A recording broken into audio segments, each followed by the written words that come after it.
In film, how do you know when you've made meaning? Through experience, through good filmmakers, that's why it is a collaborative art. Sometimes you can get too close to it.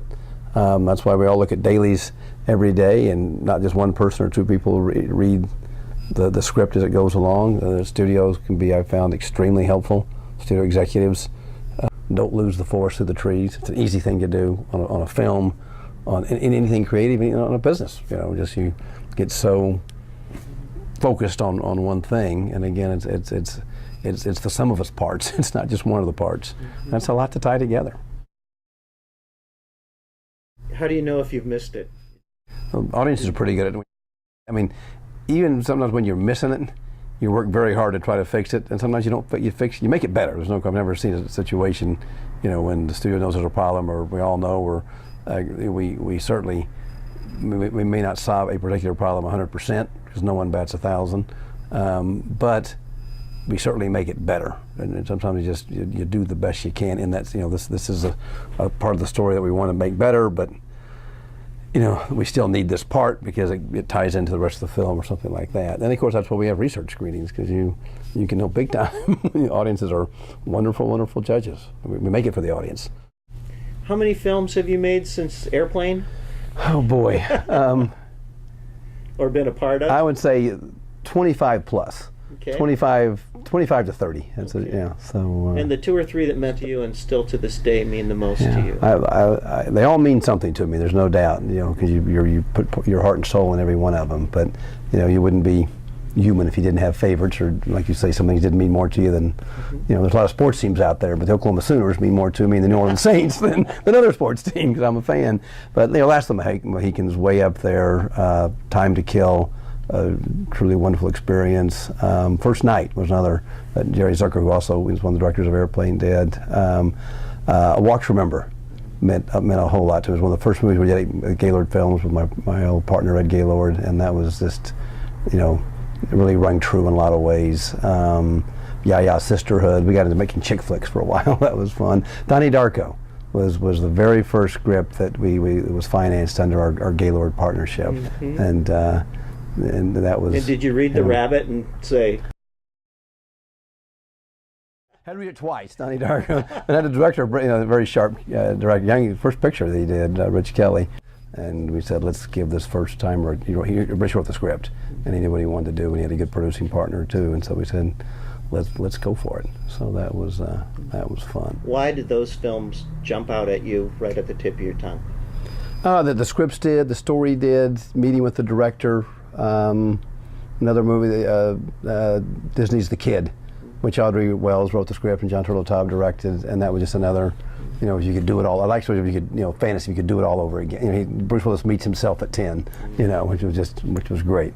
I loved What a Girl Wants, which I produced with Denise Tenova, who also was was the producer on Walk to Remember, and it was about a daughter who didn't know she had a father. Teen movies. I've made a lot of teen movies. Teenagers have a lot of meaning, and so it's such a wonderful time for them. But they're growing up. They're leaving adolescence. There's a lot of insecurities in there. I remember I was insecure. I was a pretty popular guy, but still, I had my insecurities as a teenager. I think we have insecurities our entire life. I just think as we get older and acquire wisdom, which is a gift of getting older, we're better, taught. Self-taught, or maybe taught through help, how to deal with our insecurities. Everything it becomes experience helps us deal with insecurities. Realizing that insecurities, that's all they are. Insecurities, they really don't mean that much when you know how to deal with them. And I think they're always there, but I just think we get so good at dealing with them because we deal with them all of our life, more when we're younger than we're older, that it's almost become second nature that you're dealing with insecurity. Something that could have happened, you would have destroyed your day if you were 16 years old, a girl or boy in high school. Life. Exactly, your life. And now it happens now. It's just like, again, experience, maturity, wisdom, wonderful gifts. And it's like, maybe it's a sound bite in your brain for, a second and you move on, So, and that's why I like making movies, because you can hit on these things like that, like the insecurities of youth, or the sometimes you lose your confidence when you get older. All those things. It's fun. It's fun to show a character arc. Mm. And the movies that have meaning to me have those characters. You're on this journey with this character. They have a cathartic moment. My life. I mean, that movie that movie had a lot of meaning for me. Michael had the same G.I. Joe that I had. Oh, you're kidding? With the parachute. Bruce Joe Rubin, who wrote Ghost, directed that movie, and I produced that with Jerry Zucker. And it was just, I went to go meet Bruce, and because Jerry wanted me to, I went to meet Bruce and interview and all this. And I had literally just had our first son, Oliver, and who's now a freshman at WashU. So it goes fast. But is he in film? He is a business major, but he likes film. We'll see. We'll see what happens on that. But no, it was a great reading that script. It was a true story. I read the script and I was taking. When I say little, he was like 6 days old or 8 days old. I was going to go on this interview, and I finished the script, and I was supposed to meet Bruce at 2 or something, but Oliver woke up. But I knew by the time I got back, he's probably going to be end of the day type deal. Mm-hmm. And I called and said, we need to move this meeting to 3. Because I need to play with my son for an hour. And I said, you can blame Mr. Rubin. It's his fault. I never even met Bruce yet. It's his fault. And they said, that's fine. And then when I met Bruce, he said, I love that story. Bruce is a great guy. And he said, but that was, you talk about meaning, that had just having had a son and doing that movie, that was a good one. So.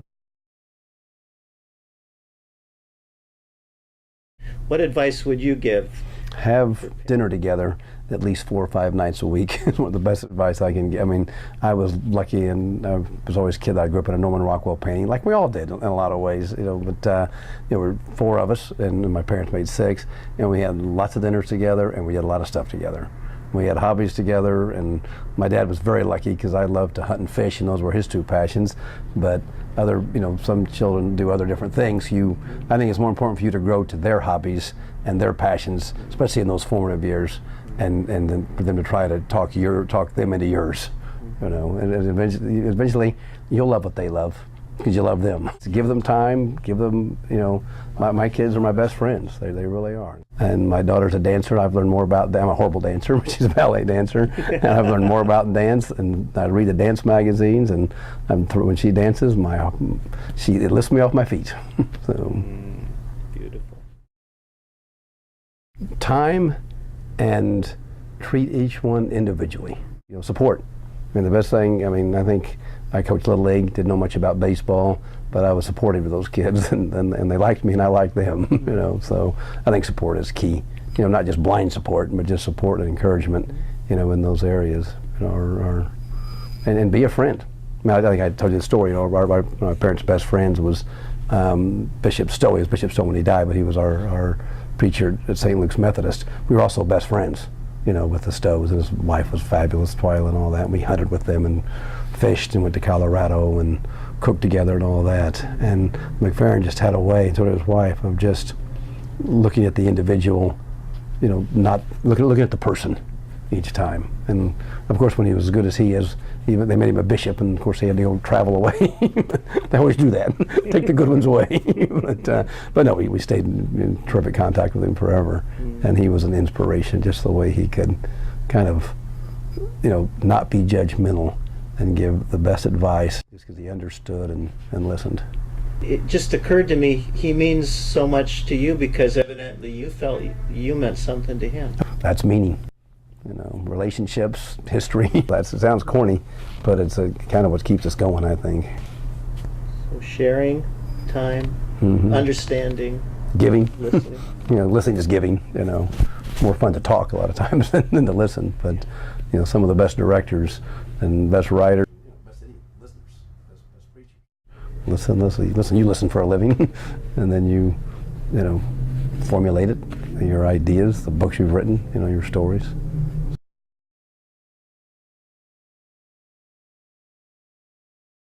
So here's this young writer, director, actor, never been tried and tested, and there's a project.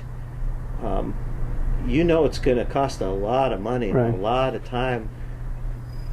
What does the project have to mean for you to trust someone like that? And this is for all you young, I want to make some movies people out there. You're going to give them a lot of money, but you're not going to give them $100 million money for your first picture. Know that. It'll be, don't write Star Wars for your first picture right now. But passion is easy. Obviously, never give up. Because by the time Donnie Darko got to us, we just become a finance company, and it had been around all over town, and it always had a lot of heat on it. People liked it. It was great, but it wasn't overly commercial. It was, again, a first-time director. I think there were times people tried to buy the script from him. Rich said, "I'm not going to do that." So I love the resilience when he walked in our office, and I'm sure he'd been shut down, 15 times before, 20 times before, who knows. He had a confidence that he still believed in himself, he believed in this project, and he believed that, I'm going to get this made. I'm going to get it made because I know I can do a good job with it, And he was ready. He wanted a good director of photography. He knew he had a great producer team with Drew and Nancy, and his producing partner. And you felt he was ready because because he felt he was ready, and it wasn't blind arrogance or anything like that. This kid knew the story, wrote the script, and we made it for a price, because usually your first picture, they're going to make you make it for a price, but they're going to let you make it. So, and he hadn't given up at all. He was ready to go forward, and he did a great job. Well, we've been talking with Hunt Lowry, my friend, who's made some very meaningful pictures and probably has quite a few to go. I think that the screen today is the bully pulpit, and to see movies that have meaning means a lot to me. Thank you. Me too, thank you. Good seeing you.